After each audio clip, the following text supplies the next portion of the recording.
Good morning, everyone. This is Gene Thorpe, and here we are at Little Red Rooster TV. And we're gonna start today with the TouchMix mixer setup. And this is the second in a series. We had an overview of the TouchMix mixer. And right now what we're doing is we're converting over our band rehearsals from recording in the Pro Tools method and doing it right in the TouchMix mixer.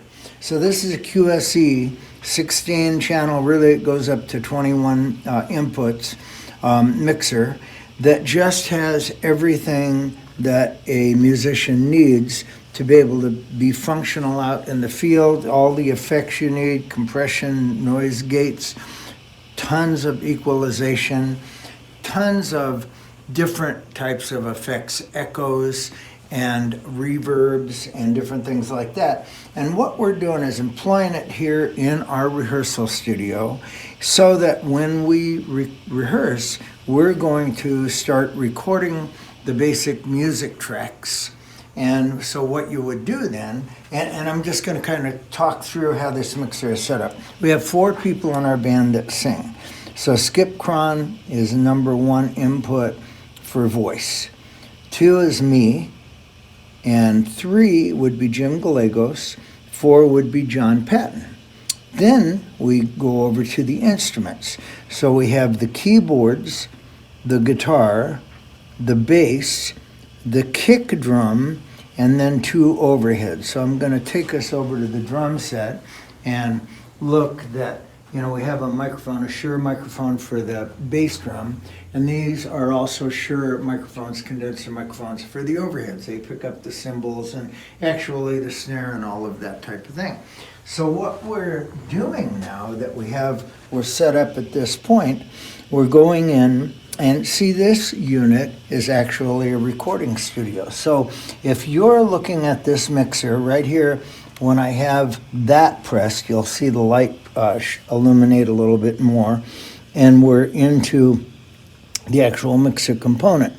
But if I go over into the recording and play mode, then you'll see that down at the bottom of the screen is a transport system, just like a tape recorder. It's got play, it's got reverse, it's got go all the way to the beginning, and it's got record.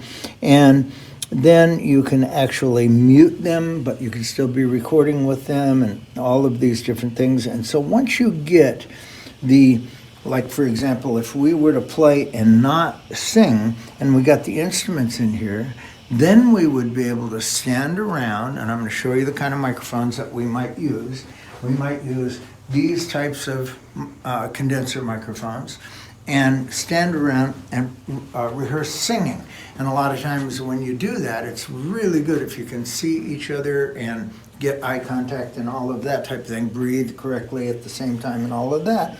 And so one thing I want to say before closing with the TouchMix Part 2 is that in this unit, if you go up to this info thing, there's basically every different type of thing that you would need to know. In other words, like there's a getting started where it talks about what everything does, remote connections if you'd like, the rear panel, which is all of the auxiliary outs and different things like that, specifications, and as you press them, there's kind of a teaching element in it so that you can learn each and everything.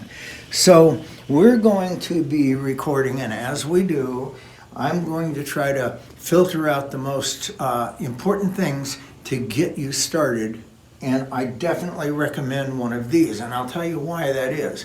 The QSC TouchMix system is less expensive than, if you were to buy a mixer, if you were to go and buy a good reverb unit or a compressor or any of those types of things. And since all of those things are incorporated into here, plus a recording studio, so then you don't really need a computer, Pro Tools and all of that just to get started, see?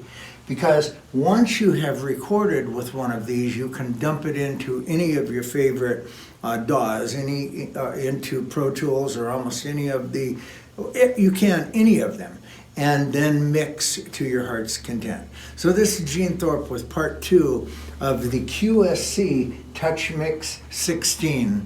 Okay, thank you.